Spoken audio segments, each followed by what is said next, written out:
You're listening to the East Meets West Pakistani Professional Journeys podcast, released bi-weekly every Sunday at 5 p.m. on YouTube, Spotify, Google Podcasts, and Apple iTunes. Welcome to the East Meets West Pakistani Professional Journeys podcast. Today we have Zarina, an empowerment coach specializing in subconscious healing and transformation. She completed her bachelor's degree in economics from LUMS in Pakistan, after which she worked at companies including P&G and Reckitt. And she is currently managing her own empowerment coaching business as of the last 5 years. She's successfully supported clients globally, assisting them achieving their personal and professional milestones. Welcome to the podcast. Do you mind talking about your time in Pakistan? How was that experience for you? Yeah, of course. Firstly, just want to say that I'm super happy to be here because this is something like when you reached out to me and it was all about the East Meets West podcast. So it's something that's super close to my heart and something I'm passionate about. I do tend to support a lot of expats, a lot of immigrants. So I'm super happy to be here and talk about a range of things, my journey, what I do, and so on and so forth. But to your question, Azam, in terms of my time in Pakistan, like I have born and raised in Pakistan, and it's been home for me for the first 23 odd years, if not more, of my life. Pakistan is home for me, full of unforgettable memories, a lot of nostalgia, good food, great mountains, great people. Islamabad was home, Rawalpindi and Islamabad. Out of high school or A-levels, I moved to Lahore. And I think I've never lived at home ever since I moved out when I left for LUMS and spent the 4 years in LUMS and got super well acquainted with independent student living, hostel life, riding rickshaws in the middle of the night and all of the works. And Lahore was great. I think LUMS is a bubble, so it doesn't allow you to fully experience Lahore, but we experienced it as much as possible. After that, I moved to Karachi. I spent another 4 years there. Spent 4 years living independently in Karachi. I was working there. And Karachi food is amazing. I don't know where you're from, but I'm from Karachi. you're from Karachi. It's the best. All in all, I loved calling Pakistan home and experienced a lot. Always look forward to going back. Is there any specific memories that you recall that really stand out, either at LUMS, your trips from anywhere across Pakistan? Was there any ones that you would like to share or stands out more than others? My trips up north. We had these annual trips that would go up north, Punjab, Gilgit, Pakistan. And so there were annual trips, and I did not miss a single one of them. In fact, I even used to go, even if none of my friends were going, I would just go in a group where I knew nobody. I'm most at peace when I'm either around or climbing mountains. So going and visiting our northern areas was always the best. Went to Naltar, went to Karimabad and Hunza, Hopper Glacier, traversed that entire glacier, Rakaposhi Base Camp. And later on in life, when I actually experienced and visited the Alps, I was actually very underwhelmed because I was just our Himalayas are like this much. I absolutely love our northern areas. If I could, I'd go every year. When I was working at P&G, my regional department head, a well-traveled lady, told me this one time that it's always been my dream to go and visit the Himalayas. And so I was so excited about it. I was like, sure, let me plan the entire trip. We went solo. I took her to Hunza, Gilgit. We went to the Pak-China border. It was a moment of great pride for me because I take great pride in our northern areas and just the people, the locals, and the education rate over there is like, 99%. And it's just gorgeous. I heard travel is challenging, like in terms of getting there. You have to drive, or I'm not sure if there's plane that go directly there, but I think it's mostly driving or. So I've done both. It's not that challenging, to be honest. It's when we used to go with LUMS in our annual trips, we would travel and break the journey. Back then, the roads weren't great, but since CPEC, the roads are phenomenal. So driving is not a big issue. So when I took my boss, we flew to Gilgit. Nice. And in terms of the exposure to Canada, where did that come in during university or once you graduated and working? I did go to Dubai before moving to Canada. When I was living in Karachi, independently working away from my family in Islamabad, it was a struggle. I wasn't used to living in a city which was supposedly unsafe, where you couldn't really be walking on the street. Like I used to live across the street from your Karachi. I used to live across Xander's, but I never walked to Xander's. I was literally on the road across Xander's, but I never walked because nobody, even the local Karachiites would say it's just not the done thing. You have to go in a car. And this is also all the way back when before Ubers and Careens even existed back in Pakistan. Yeah. So I was very dependent and that was very disempowering for me. I was living this independent life, but actually it wasn't a great experience. I struggled. There were other like hiccups and it was just not working out. That's when my mind automatically went to, I need to leave Pakistan. I eventually found a job in Dubai and I moved. This was also the time I got married and started hearing a lot about people getting their Canadian permanent residencies. We heard it so much from our social circle that we thought, okay, maybe it's worth looking into. And we started looking into it and we realized that, okay, we can probably give it a shot and see what happens because no matter how long you live in the UAE, you won't get a citizenship, so to speak.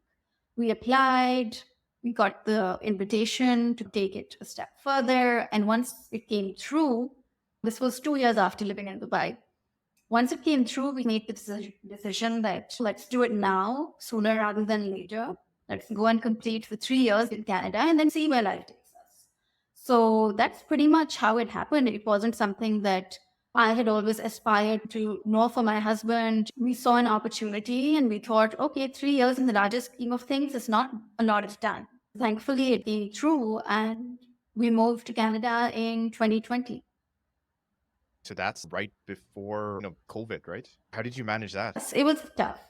Moving bag and baggage to a completely new place, that you have to get your passport stamped. Our timing was interesting. When we made the move, it was right in the midst of the pandemic and lockdown in Canada. Living so far from home for the first time was tough. In Karachi or living in Dubai, on a whim, I could always sit on a plane or sit in a bus and go back home. But in North America, it's not the same. The homesickness was real.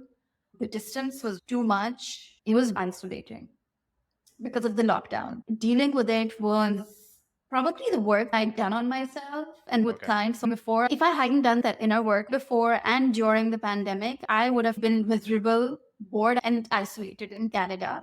I actually look forward to spending time with myself, having routine and structure in a lockdown. You can't meet people. It's just you and your spouse. There's only so much you can do, but you can do a lot. I'm a sucker for routines and like creating schedules and just making sure that I'm paying heed to each and every domain of my life. So be it my spirituality, be it self-care, be it my career, be it my relationships, friends back home chopped out. I would have everything, be it like exercise or journaling or reading time or this or that, because I really needed that in order to keep going. So routine really helped. The work I've done on myself, of course, really helped. I feel like this is also the time that I laid the foundations and of my business. So even a connection to your purpose, mission, and finding meaning helps. I practiced putting myself out there. I've coached expats and clients resonate with this idea. How are we supposed to make friends in our 30s or 40s? Back in school or university or in our jobs, like it was so much easier, but you suddenly move to the West and you realize that people don't really make too many friends at their jobs. Yeah, that's it. From what I've seen, it's not as natural as it was back in university. So I know that a lot of us tend to subscribe to the belief that it's never going to be the same. There's no point trying to make those friends. But I washed my hands of that belief. I now in a career where I work from home, I support my clients. I don't have any colleagues or coworkers to become friends with. I have no other human interaction in my day. So I need to put myself out there as much as possible while being kind to myself. I subscribed for virtual networking events and I started doing a lot of research on just how to connect with other like-minded or even non-like-minded individuals. That was super helpful. It helped me obviously keep my sanity back then because you cannot have your entire world revolve around just your work and then just spending time with yourself and just your partner. because then you start having those expectations which aren't really fair from the relationship or from your work or from whatever you're doing.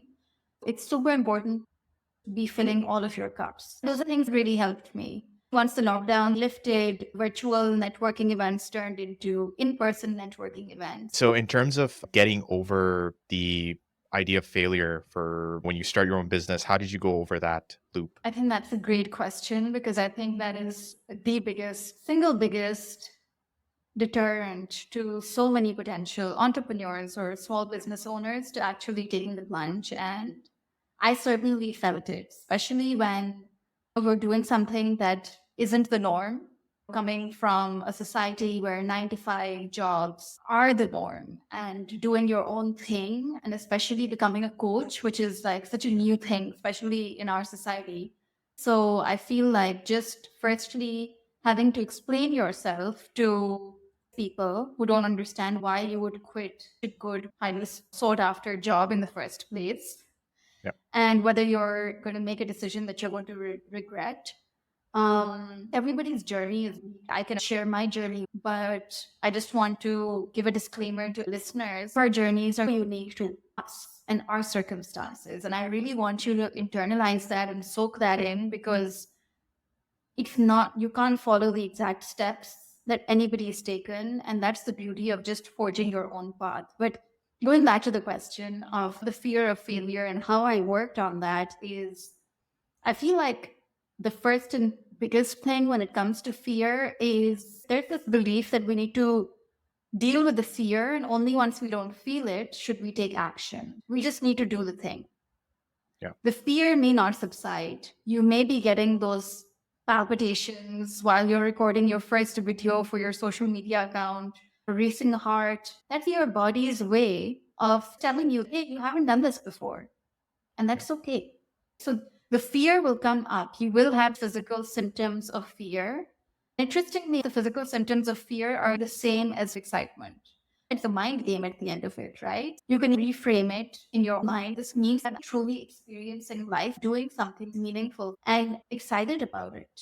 And the more I do it, the more used to it my mind is going to become, and the less I'm going to be afraid. But I'm never going to be able to overcome the fear without doing the thing. So I feel like the first and foremost thing is just to get started. Despite fear, don't let it paralyze you. Fear really tends to loosen its hold and its grip over you when you find something that's more important. So that could be your purpose, that could be your mission, those could be your values, or how important your goal is to you. So starting that business, whatever it may be, or finally living your life for yourself versus living it for other people and seeking that external validation, finally doing that can, once you really connect with it and you keep your eye on the prize consistently, in the larger scheme of things, the fear is no longer as daunting, because it's just, it becomes relative to your purpose, your mission. It's just, okay, the fear is there, but I still got to do the thing because it means too much to me. So I feel like those are the two biggest things. And of course, doing the deeper work on the fear of failure coming up is also super, super important, because it's not so much about the fear, the failure itself, but it's what meaning you derive from the failure, so to speak. Right. You know what I mean? So a lot of the times we tend to subscribe to this belief that if I fail, that means that, I'm a failure and I'm a loser and I'm unworthy or I'm not deserving and I could never have done this anyway. Who was I kidding? But if that's the meaning that you're subscribing to the failure, then there's a problem. Then there's a self-worth problem. There's a self-esteem problem. And Lord knows I've been there. So I'm speaking from personal lived experience. It's important to work on self-worth, on self-esteem, on developing such unshakable inner confidence, and also really grounding yourself in the knowing that all the successful people out there, all the successful entrepreneurs out there have failed more than anybody. It's just about being able to get back up and keep going. So, in terms of an individual wanting to get into this coaching career, do you have any advice for a person who actually might be interested in going into this area? If you are looking to venture into this, coaching industry, wellness industry, please be very certain of what your why is. Because there are going to be, trust me, there's going to be, like on any path, but especially on this path, just like I said, there's a lot of noise. There's a lot of coaches out there. There are a lot of coaches, there are a lot of coaches for coaches, and it's just exploding this industry. So for Yeah. you to stand out, for you to differentiate yourself, you need to be really well embedded in your why, in what your mission is, what your purpose is, and why it's so important to you. Because there will be a lot of setbacks, there will be a lot of ups and downs, and your why is going to be that one thing that makes you get up each and every time you fall. Got you. So you mentioned there's so many different areas you can go in. So specifically in your realm, is it just focusing mostly on like milestone, like hitting milestones and career progression, or is there like another area you focus on? I focus on personal and professional. So I help a lot of people in the corporate space who are struggling with burnout or lack of Right. fulfillment, or maybe they're in the corporate space and they are unable to assertively communicate. They're feeling underconfident. They just got promoted and they're struggling with imposter syndrome. And I spent 7 years of my career, the first 7 years in the corporate realm. So again, I have that understanding of where they're coming from, and I can help them much better as well because I've been there. So those are one category of clients, and there are other categories of clients who are other coaches, who are other healers, who are struggling with their own maybe confidence, self-worth, maybe past trauma, healing from those Right. traumas, also helping people with overcoming self-sabotaging behaviors. So quitting smoking, nail Yep. biting. The list goes on. I could keep talking about it. But basically, in a nutshell, if I were to say what I help my clients with, it is to help them reacquaint themselves with that power, which basically means that you get to reclaim your power from all of those external factors and people and situations that you gave your power away to, leaving you feeling powerless, right? Right. So be it you have that boss, that manager, or your partner, or your parent, or that past trauma that is still very much something that you relive, or it gets triggered on a daily basis. Whatever it is that's making you feel powerless and is diluting your power, it's time to close all of that, all of those tabs, and to really reacquaint yourself with your power. And I do that through various modalities, including cognitive and most importantly, subconscious modalities, because that's usually 90% of the time where most of the root causes of our issues and challenges and struggles and self-sabotaging behaviors lie.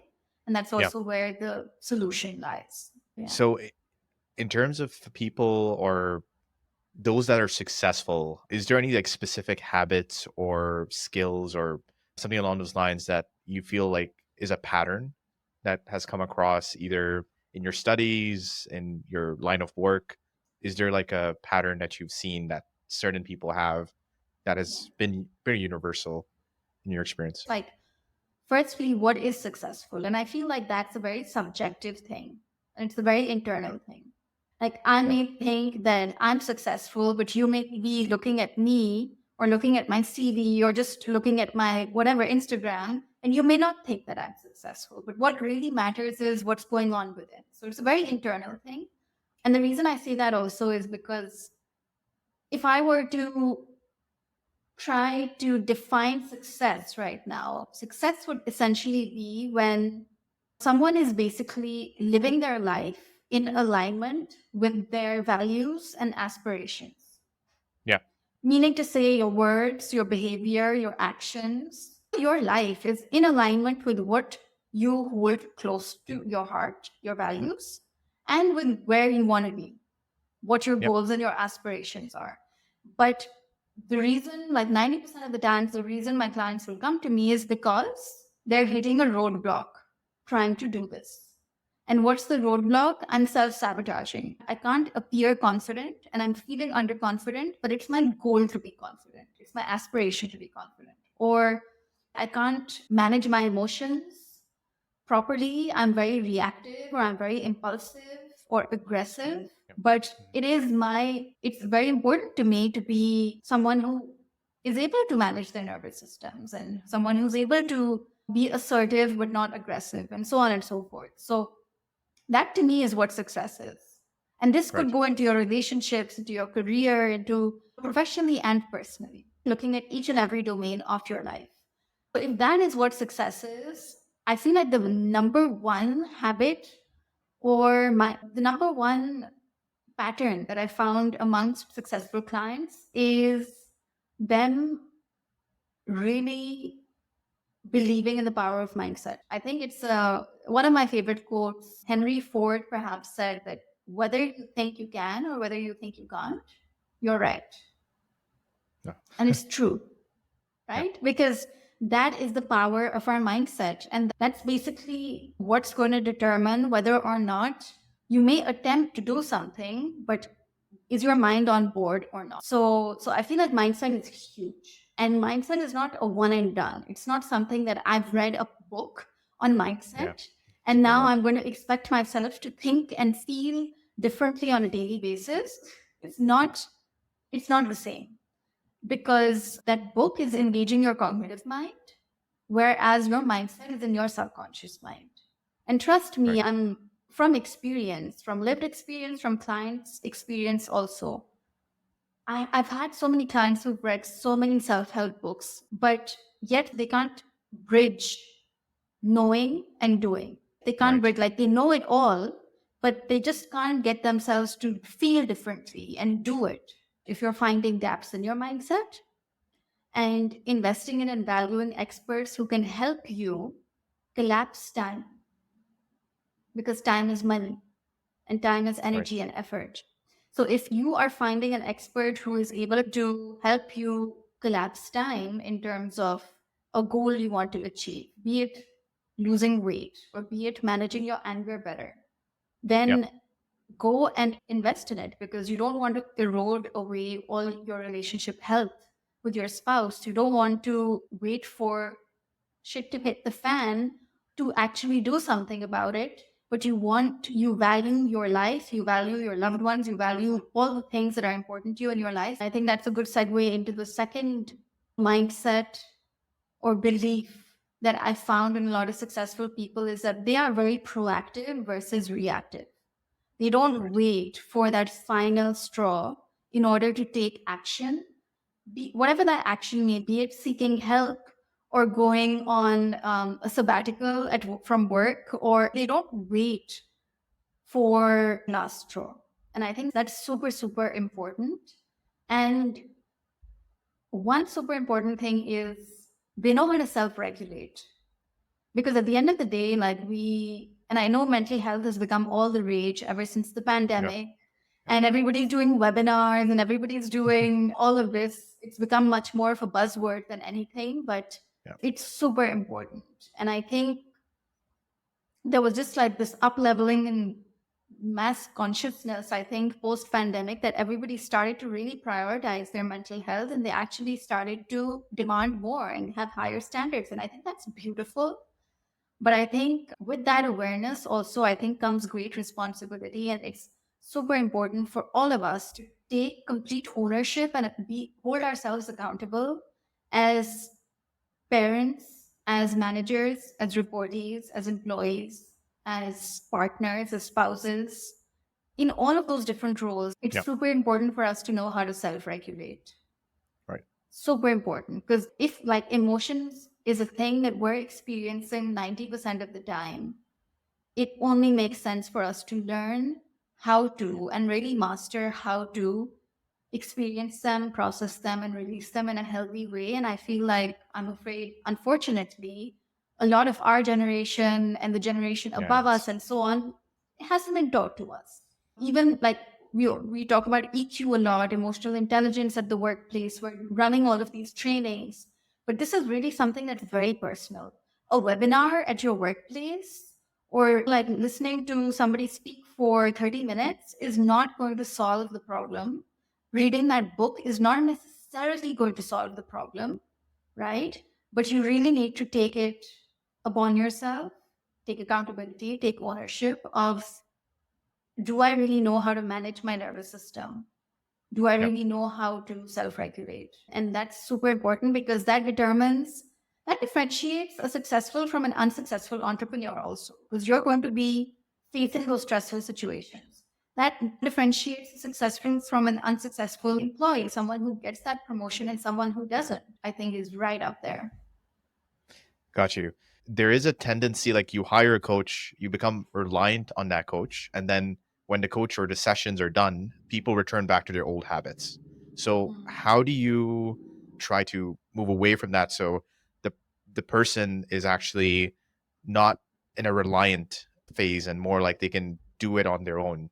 I think that's such a fantastic question. And thank you for asking that, because this is precisely the missing link that I would also find in the coaching realm. Yeah. Because the last thing, like I said, when I was describing to you in a nutshell, what I do and what I help my clients with, Yeah. it's to reclaim their power. So the last thing that I want to do is to create a pattern of codependency between me, the coach, and then the client. Like that's the Right. last thing I want to do.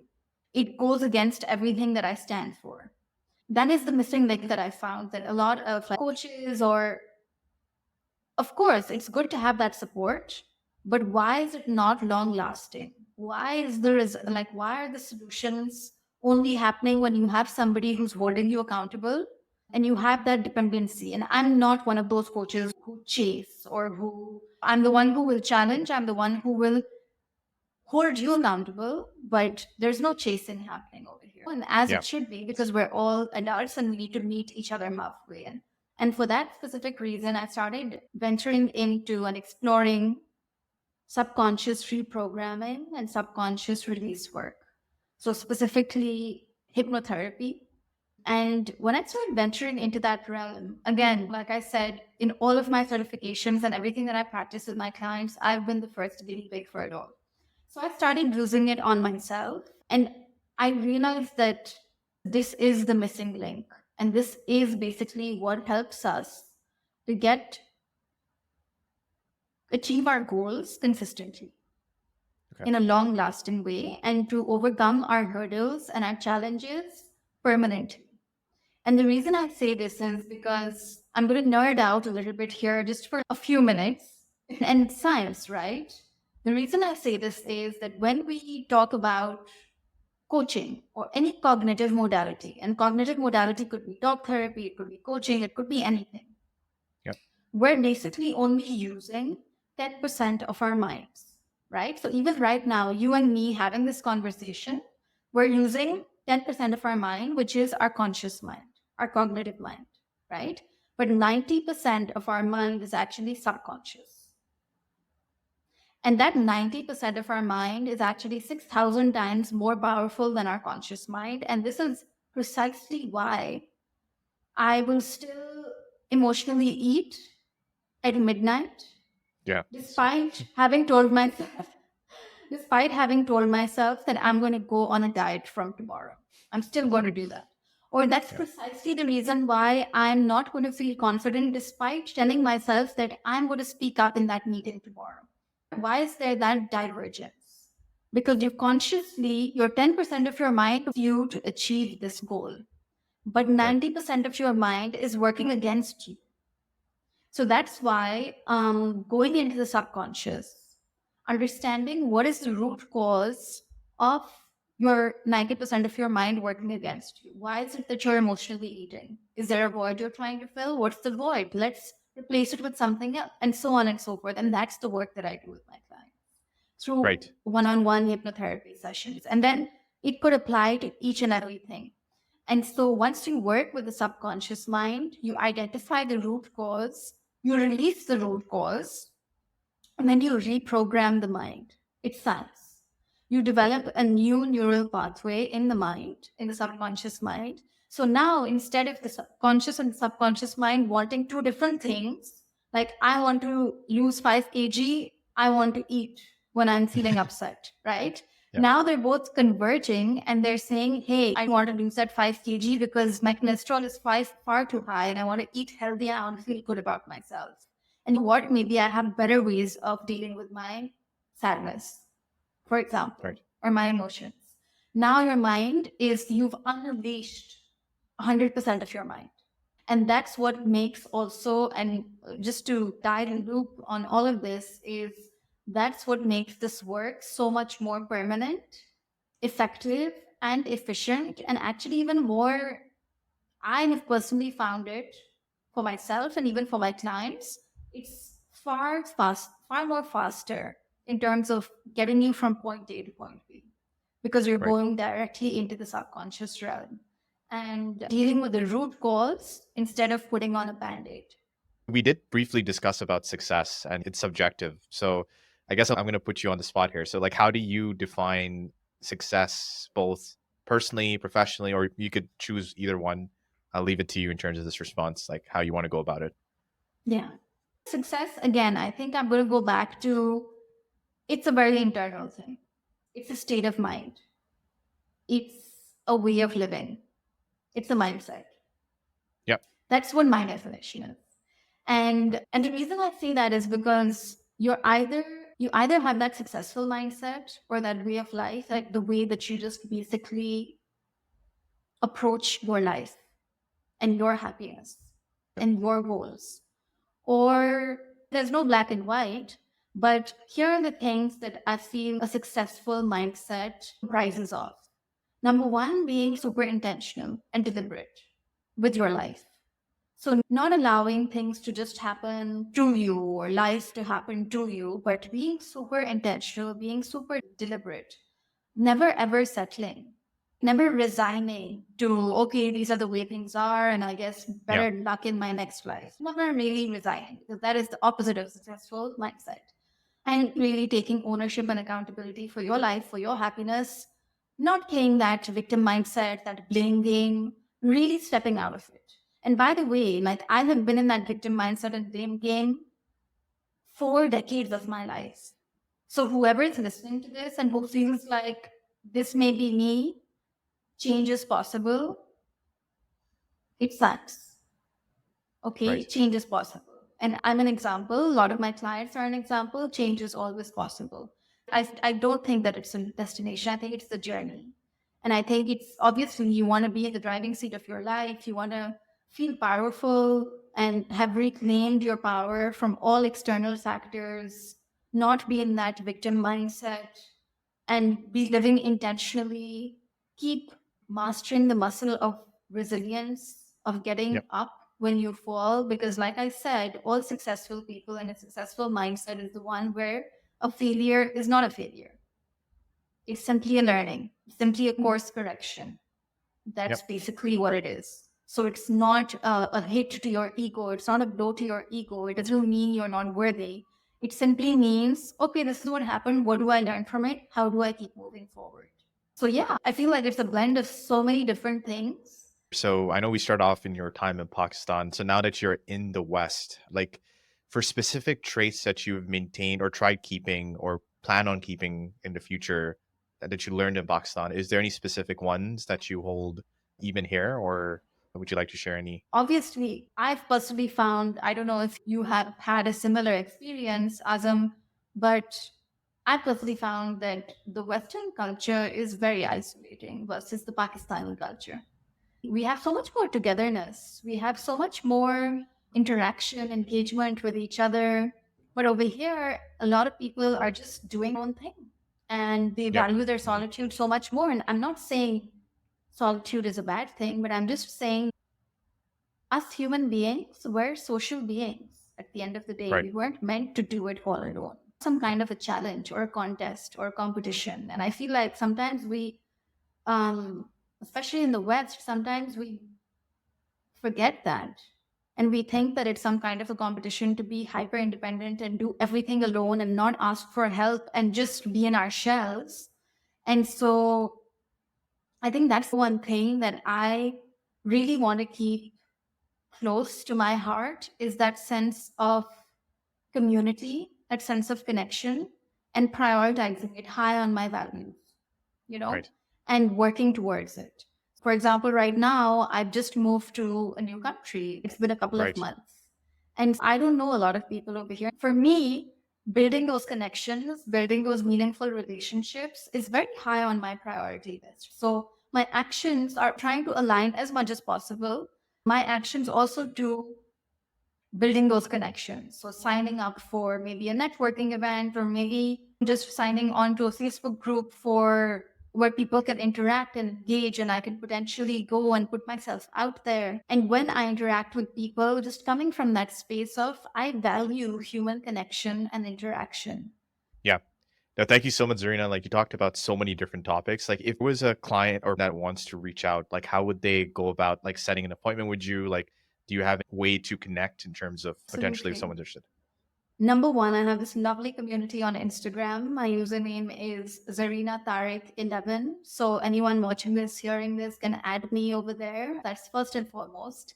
And other than that, you can also, if you're interested in exploring different working together one-on-one with me through coaching or hypnotherapy or a mix, a blend of everything, or be it through energy sessions. I have a very big like menu, but I would love to guide you and I would love to chat with you and connect with you. I will send you over the link for booking a compatibility call with me. Awesome. No, like you went through so many different topics, like from your time to all the way to coaching career. And so it's so important that you mentioned the mindset. It's very undervalued. And when you're in the stream of working, you don't really take a step back and like actually think about these things, right? So I think it's a really good point you brought up. And honestly, thank you so much for being on the podcast.